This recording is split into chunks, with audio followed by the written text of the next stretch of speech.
Law enforcement in the U.S. is warning of a spread of a cruel scam, fake kidnapping. And Anna Werner has more about that. She was screaming, "Dad, they're taking me in a van. I don't know what they're going to do. Help me." And then Larry Lutz got the phone call while he was at work. And the guy comes on the phone and says, "We got your daughter." His daughter's kidnappers demanding $10,000. They just said, "Don't talk to anybody. Get in your car and start driving right now." He goes, "Or we'll kill your daughter." His 19-year-old daughter, Jenna Lee, had left for college just the night before.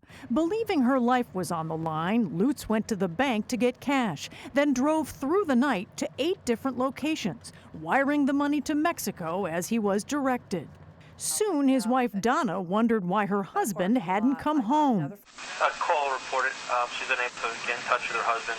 And the next day, discovered the money was missing. So at that point, all you knew was he had taken $10,000 out of the bank and he was nowhere to be found. That's right. But that was just the start. Now her phone rang. This time, the callers told Donna they'd kidnapped her husband. And if I didn't get them money, they were going to put a bullet in his head. Did you believe him? Oh, yeah. What's that like? Horrible. Horrible. It's horrible. You're physically ill.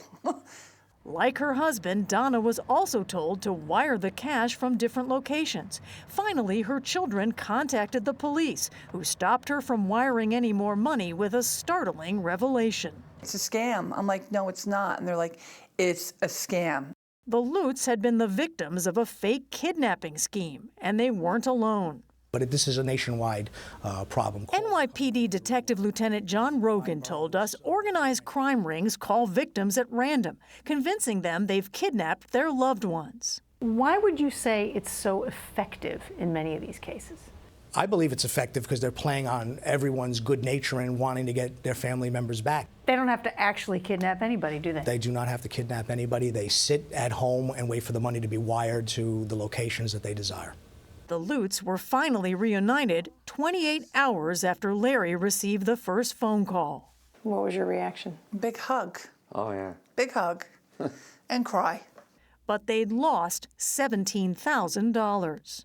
What would you say to people who might say, well, I would never fall for that? Well, you would, because it's like a gamble. You're gambling with somebody's life. You won't jeopardize somebody you love over money. You just wouldn't do that. Who's going to take that chance?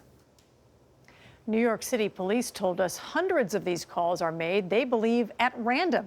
And they say victims, Scott, include people at the highest levels of Fortune 500 companies. Anna Werner, thanks.